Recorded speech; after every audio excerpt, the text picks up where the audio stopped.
Bismillah, alhamdulillah, wassalatu wassalamu ala rasulillah. In our chronology of the Seerah, we were just beginning to describe the birth of the Prophet sallallahu alaihi wasallam. This is the most awaited birth in history, which every Nabi desired to be a part of. Every Nabi of Allah wanted to have witnessed and being alive at the time to support the Messenger sallallahu alaihi wasallam. If you go back and refer to the Quran, in the third juz, Surah Baqarah, Allah describes the mithaq, the covenant that was taken with the Anbiya, لَتُؤْمِنُنَّ بِهِ وَلَتَنْصُرُنَّ, that you will believe in Him, take faith in Him, and you will support Him. So every Nabi came giving details and descriptions of the Prophet sallallahu alaihi wasallam. So much so, the Quran, then again in the Quran, in Surah Baqarah, and also in the, which juz is this? So I've been through my memorization of the Quran. In the seventh juz, Allah Rabbul Alameen describes, يَعْرِفُونَهُ كَمَا يَعْرِفُونَ أَبْنَاءَهُمْ. They knew the Prophet sallallahu alaihi wasallam so well through the descriptions given by the previous Anbiya, as if they could describe their own children. The way I can describe my son or my daughter to somebody, the Jews and the Christians of their time could describe the Prophet sallallahu alaihi wasallam to that detail. And from the many signs, from the accounts of his birth. So this we've covered already. His mother, the last one which was not covered. His mother had several dreams leading up to his birth. And in those dreams, she's hearing somebody from the ghaib, the hatif. The hatif is the voice from the unseen. You know what's amazing today? Our mobile devices in Arabic are called hatif. So when you are hearing a phone call, it's a voice from the unseen, because you can't hear it. You don't know who that person is. As in the face is not there, the person is not there. So from the hatif she hears glad tidings about the birth of this son that you will have. And she is told that you must name him Muhammad, because this name was preserved through history from Adam alayhi salam up to the birth of the Prophet sallallahu alaihi wasallam. His name was preserved. Yes, we do know some Jews did try keeping their child's name Muhammad, but those names were forgotten and lost. There could only be one Muhammad sallallahu alaihi wasallam. So moving on, one of the signs that was described in the books, that how will you know that the final Nabi is born and living on earth? The sign was that the night he shall be born, there will be a red star that will shine in the horizon. The Jews at the time, so speaking particularly of the night he was born, sallallahu alaihi wasallam, they witnessed in Medina Munawwara that the red star is shining. And you must also understand the position of the Jews. They were told for 3,000 years almost that when the final Nabi arrives, he will be amongst you. I from the Jewish tribe. So the night he was born, everybody went around Medina Munawwara asking, has any woman given birth to a child? They looked around, no child has been given birth to. But the prophecy from their Jewish scriptures describes the red star, which we can all see. So where is he? Hadith describes Imam Abu Nu'aym in his Dalail al-Nubuwah, which means the evidences to prove that he was the final Nabi. He brings a narration that the night he sallallahu alaihi wasallam was born, a Jewish scholar was passing by Makkah al-Mukarramah. Seeing the red star, he thought, let me just try my luck. What if he could be just here by any reason? came in to the city, asked around, has anybody had a child? He was told yes. In the governor of Makkah, Abdul Muttalib's daughter, Amina, has had a baby. He knocks on. Have you had a child? Yes, we've had a child. Can I see the child? Yes, you may see the child. Hadith described, the scholar comes inside and asks the Abdul Muttalib, please shut the door behind, nobody is to come in. Because I want to complete my prophecy. If this child is the promised child, then the Jews and Banu Saad are doomed. Because Nubuwwah, prophecy, has left from Banu Israel and has been given to somebody else. And this says he came in and he got hold of the Prophet ﷺ. So literally like this, so if he's holding the baby, and this says he turned the baby on its backside and removed the covering, the veil, the chadar that he was wrapped in, and he was looking for the seal of prophecy between his shoulder blades, which was the khatam of Nubuwwah. The moment the scholar sees the khatam, the seal of prophecy between his shoulder blades, Hadith describes straight away began to tremble. Abdul Muttalib quickly grabbed the child into safety, and this individual collapsed.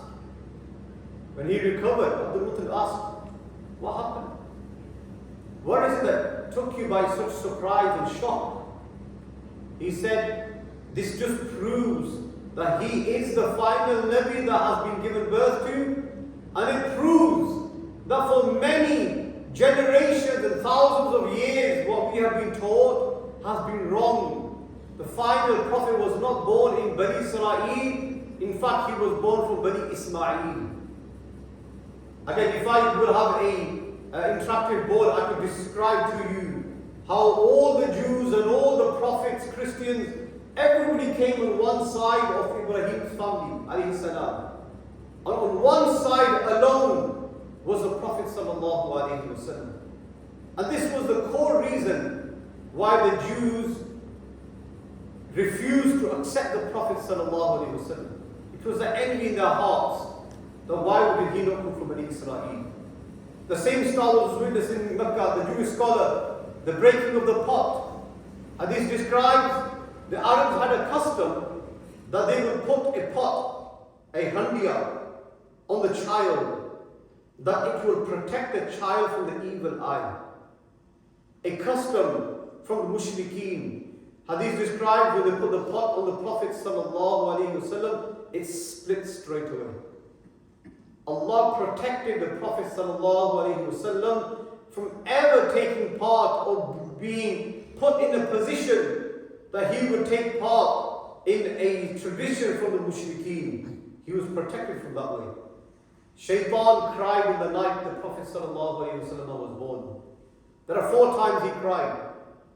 Let me leave that for homework for you guys. See if you could work out in your reading online or somewhere. What are the 4 times? It's a very famous hadith that Shaitan cried 4 times. One of them was the night the Prophet ﷺ was born. And that cry was because he knew that his mission, which was to take people away from Allah, has now faced a major hurdle. The Nabi is now born who will take everybody to Jannatul Firdaus. So these miracles are taking place. The dream of Sayyidah Amina, and which I only quickly described to you. But the name Muhammad is very unique. Hadith describes that an individual that is named by the name Muhammad, the household that a child is known by the name Muhammad, 1,000 of Allah's particular mercies descend upon the house from Fajr till Maghrib. And then another group of angels arrive between Maghrib all the way till Fajr, that they send down, reveal upon the house unique type of mercies because a child by the name Muhammad resides in that property. This is why every child should be called Muhammad. My first name is Muhammad, but you will only hear my name as Hafiz Ozair. So Ozair is the name used for the community to call upon me. But my first name is still Muhammad, the documents as well. Likewise, my father, my grandfather, my great-grandfather, all of us being named Muhammad. And the reason for that is, Imam Halabi in his Seerah Halabiyah describes that on the Day of Judgment, Allah will call upon the Prophet ﷺ, Ya Muhammad, enter paradise. And at that time, thousands, if not millions of people will get up and start to make their way towards paradise.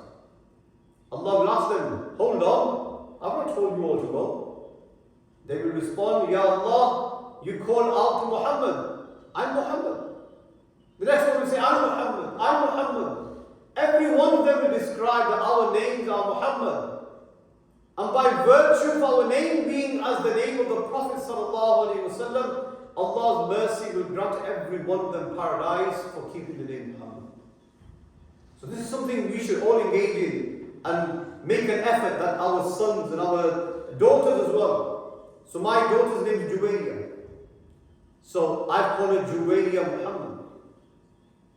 Because in context, the name has to make sense as well. And Juwayriya means a small servant.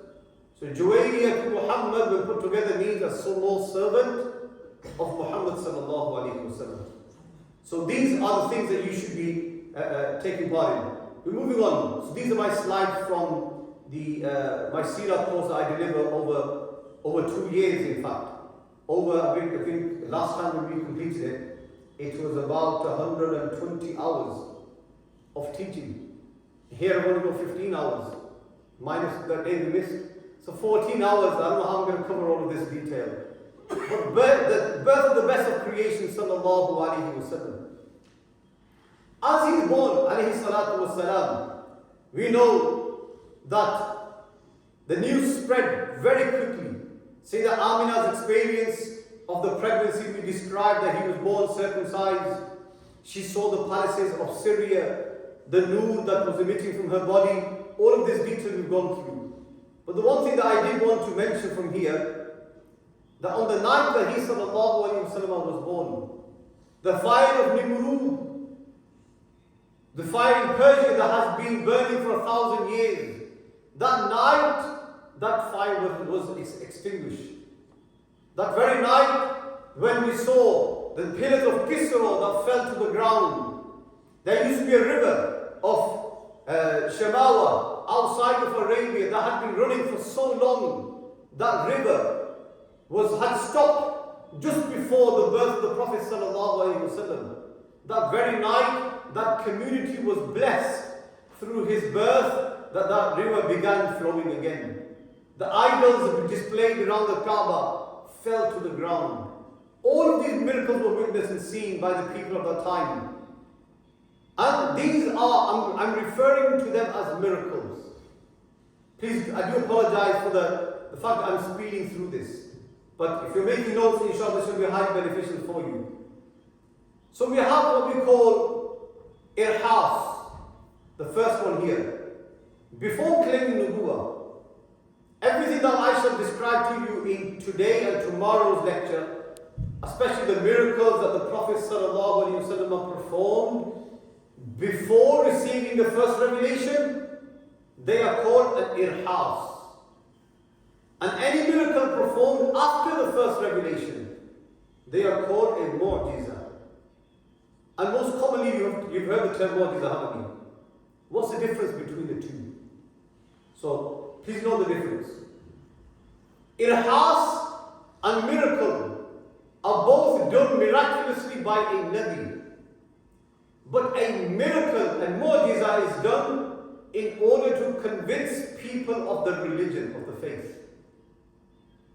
Irhas is not done to convince and invite people to Islam.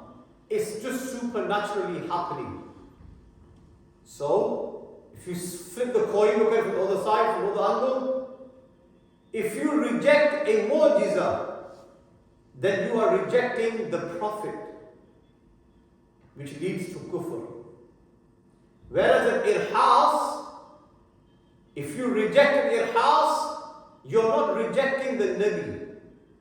Because he never did it in order to convince you to become a Muslim. It was just happening. So somebody who rejects all of these miracles that happen around his birth, we wouldn't say, Ma'adallah, he's a kafir, or that this stuff could never have happened, it's fake, or it's weak hadith. That's not the case.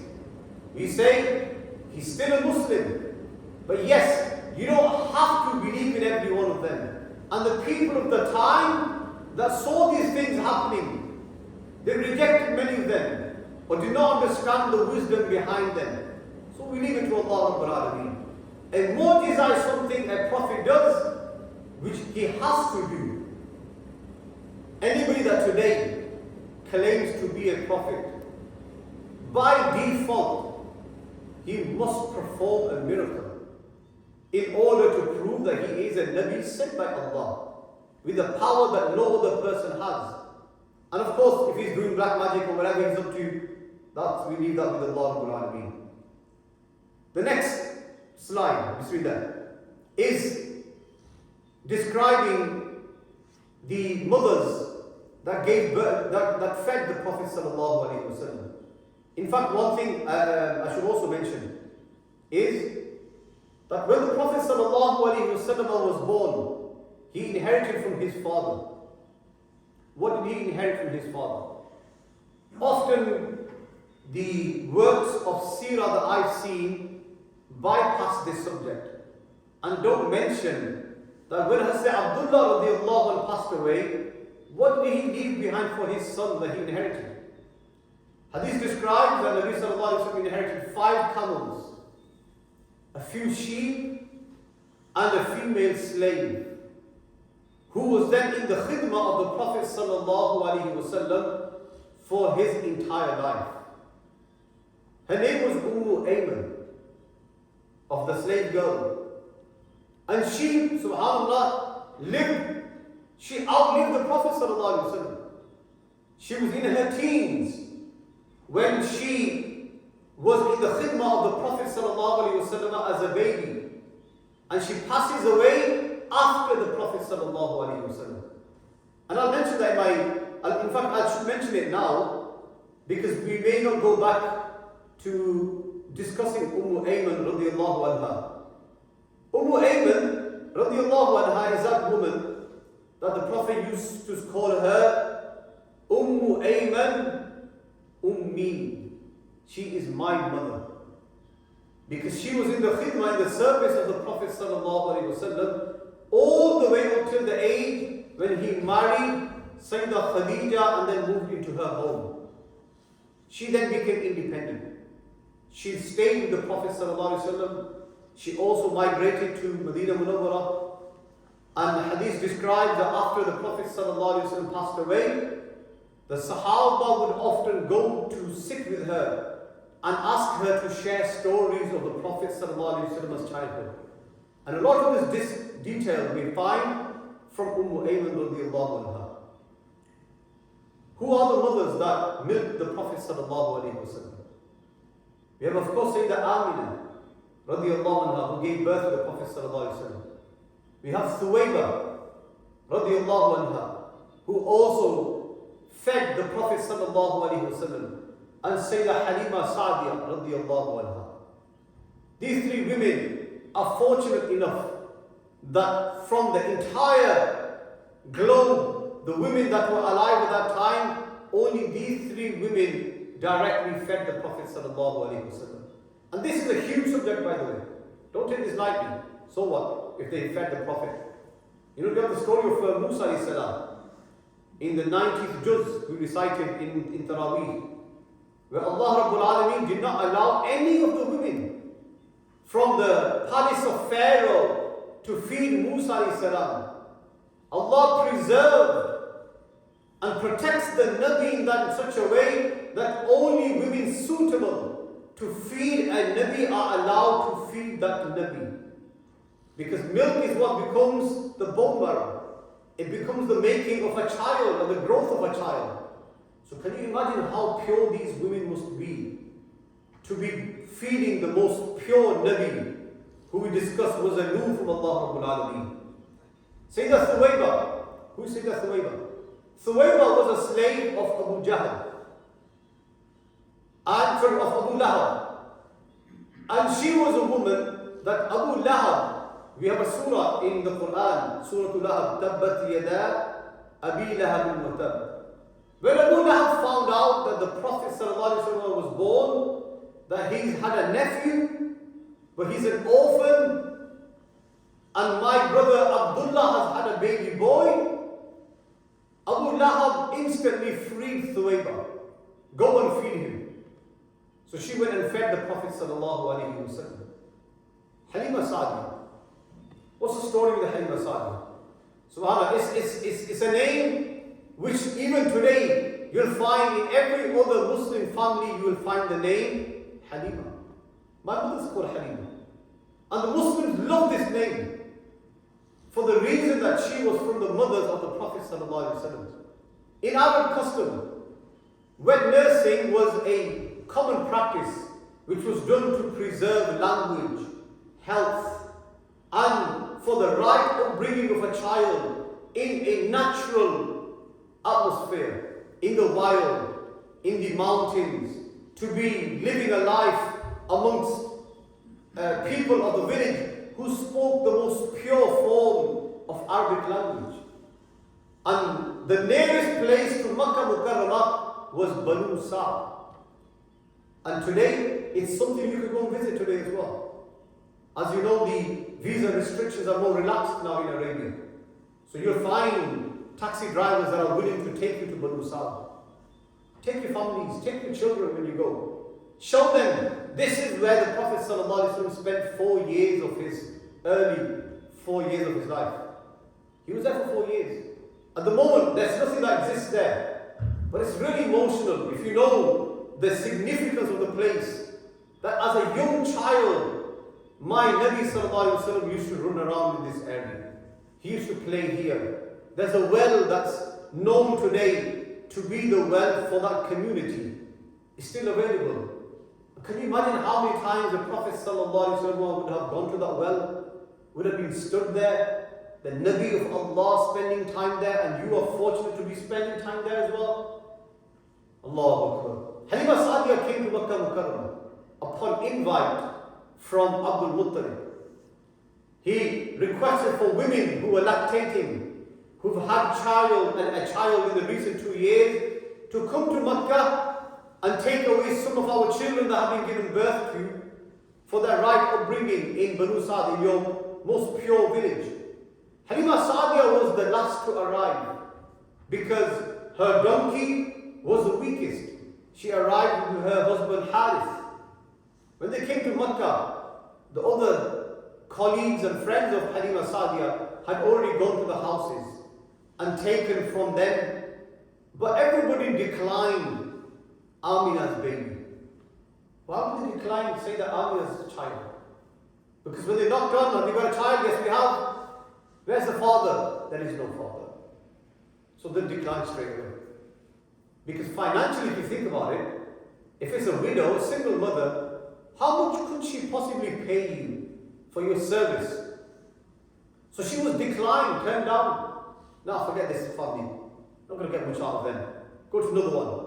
And found rich households, and a contract would then be agreed upon that you will take our child away for this term, and we in return will pay you X amount or Y amount that we shall give you.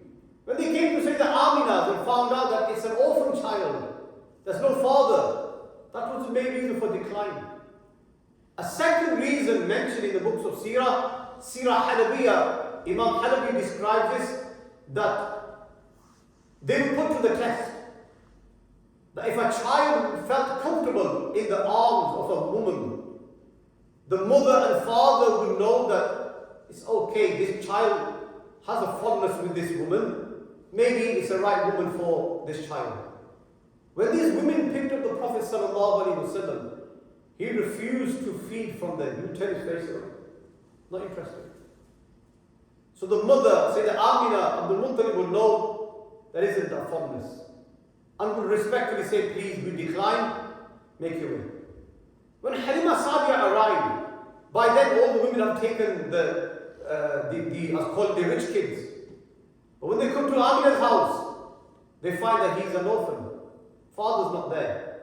But when Sayyidah Halima Sa'diya picks up the Prophet ﷺ, straight away the hadith says, he turns and leaps towards her chest. He wants to take a feed, which was not seen with other previous women that came. And subhanAllah, the hadith describes Halima Sa'diya tried to feed on one breast. The Prophet ﷺ refused. But he's still eager to feed. So she turns him around to the other breast, and the Prophet ﷺ feeds.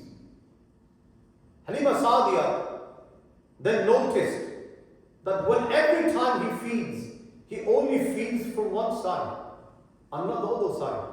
Why is that? Halima Sa'diya comments. She says, I noticed straight away that my other child who was also feeding, he preferred one side. Nabi alayhi salatu wassalam, at that young tender age, only a few days old, knew that his milk brother preferred one side. He never wanted to become a disturbance from him. He always fed from the other side. He's rahmatan lil alameen, we mentioned yesterday. He was a mercy for everyone. He was even a mercy for his milk brother that was feeding the very same day with him. And subhanAllah, you look at how the Prophet was his, by Allah, he was given an upbringing in such a manner. Halima Sa'diya says, I got my donkey, we sped back home, and we got back home before the others. People are amazed. Halima, you had the weakest animal, you were the last to get to Makkah. How are you getting there before us? She says, by Allah, I've not bought a new animal, but these are the blessings of the child. The moment I've sat on the animal, it started to speed and continued speeding. Halima Sa'diya was arguably the weakest, financially weak, from her community, Banu Saad. But the moment the Prophet ﷺ arrives in her house, now she's noticing that her animals, her herd of sheep, they feed for longer. The others are more full of milk. There's a lot more barakah in the house. And within days, there's more greenery on the land of Halima Sa'diya. The women are asking, oh Halima, how come your animals are feeding so well and they're now giving so much milk? She's saying it's the blessings of this child. They then request, oh Halima, allow our animals to graze in your land. They come and graze as well. They're benefiting from the blessings of the Prophet sallallahu alaihi wasallam. Halima Sa'diya originally was contracted to 2 years of khidmah. 2 years of service, then you shall return the child. But within 2 years, she's become so fond of him. After 2 years, she does bring the child back, but then requests, oh Amina, can I please have the child for 2 more years? Can I have an extension? Say that Amina grants her the extension. And another reason is because of a famine, a plague that was running around the city of Makkah. So it was safe for the Prophet ﷺ to be sent back again. He spends another 2 years there. Okay, what brings the end of that term? The end of that term comes when the Prophet ﷺ experienced a beautiful miracle. And that miracle is called the Shaqqus Sadr, the splitting of the chest. Halima Sa'diya described that one evening, we were sat at home, I was busy working, and the Prophet ﷺ with his milk sister Khuzaymah, her name was Khuzaymah, and she's also called Shima as well. Commonly books of Seerah describe her as Shima, her original name is Khuzaymah. She was with the Prophet ﷺ, and she and the two of them used to play all the time, outside the fields, take care of the sheep, and other affairs of farming and learning herbal medication. There's so many things the Prophet ﷺ learned at that young age. Until one evening, Shima sees the Prophet ﷺ was stood in the field. 2 men arrive out of nowhere. They are dressed in white. Their faces can't be seen because there's so much moon, so much light. It's just like a lamp that's glowing. They pick him up, they put him down on the floor. And Shima says, the Prophet ﷺ was awake and he was witnessing what was happening. And one of the people in white put his finger in his collarbone and ran that finger from here all the way up to his navel, up to his belly button. And as he was running that finger through him, his chest began to split open. They removed his heart. They placed it in a golden casket, in a bowl that was full with Zamzam water. And then the heart was put back into its place. And then the chest put back together. The Prophet ﷺ described this account. Now when this happened, I was awake. I was listening to the discussion between the two angels, and not a single drop of blood was shed. And all of this happened. Shima comes running towards his two men who've put their young brother on the floor and are doing a live open heart surgery on this young child who's only 4 years old. And as she gets close, they vanish, they leave. And the Prophet ﷺ is lying down, but he's in complete shock. You know, any child will be in shock if a stranger touches them or grabs them by the hand or something. Here, you've had an open heart surgery take place. And it's another discussion alone. When I teach in detail, I make a comparison. Medically today, how an open heart surgery is done, apparatus that is used, aseptic techniques, what was the role of the malaika, of the angels. I'm telling you, this miracle fits every aspect of science and laboratory testing and how operations are done today. This miracle was conducted in exactly that way. But for that, we don't have time. That's not my subject either. But the Prophet ﷺ was there for 4 years. After 4 years, when this incident happened, Sayyidah Halima understood that it's a sign that I can't protect this child any longer. If anything happens to him like this again, who would take responsibility? The people of Makkah will never forgive us. They enslave us. Or they put such heavy diya upon us, blood money, that we'll never be able to pay this. So it's best we return the child. And this describes, Sayyidah Halima brought the Prophet ﷺ back to Makkah Mukarramah.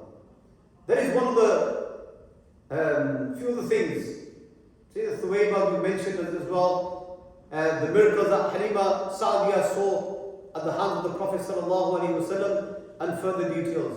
There's also a slide somewhere which I describe the miraculous growth of the Prophet ﷺ. But we'll do that some other day, inshallah. I want to also prompt you guys, life in Banu Saad, what the Prophet ﷺ did for 4 years, how he never played with the children of that time, how he would spend his time in nature. And that's where he picked up basic life skills at a young age. I mentioned herbal medicine. The Prophet ﷺ learned that from Banu Saad. His skill of being a shepherd, all of that was taught to him at a very young age, preparing him just like every Nabi. Remember, from the signs of prophecy, every Nabi was a shepherd. It was part of their basic training that Allah put them through this course. The Prophet ﷺ went through that at a young age. Unlike this, we have further details of what he was doing. Inshallah, tomorrow we'll continue and we'll begin describing his life now in Makkah Mukarramah. His early teenage, his marriage, and then hopefully we'll have time to mention the building of the Kaaba. And I've got slides here of the phases that the Kaaba went through in its history to the way we see the Kaaba today, inshallah. I'll quickly run through that as well. But Jazakallah for your time, and inshallah we'll continue covering and going through the life and the seerah of the Prophet sallallahu alaihi wasallam. May Allah accept our time and our effort to hear and educate ourselves and increase ourselves in the love of the Prophet sallallahu alaihi wasallam. Ameen. Allahumma salli wa sallim wa barik ala sayyidina wa mawlana Muhammadin wa ala ali sayyidina wa mawlana Muhammadin wa barik wa sallim wa salli alayhi. Rabbi ighfir warham wa anta khairur rahimin. Ya Rahman, Ya Rahim. In these closing moments of today's iftar that we have been sat here in your blessed honorable house. Ya Rahman, instill in our hearts the nur of the Prophet sallallahu alaihi wasallam.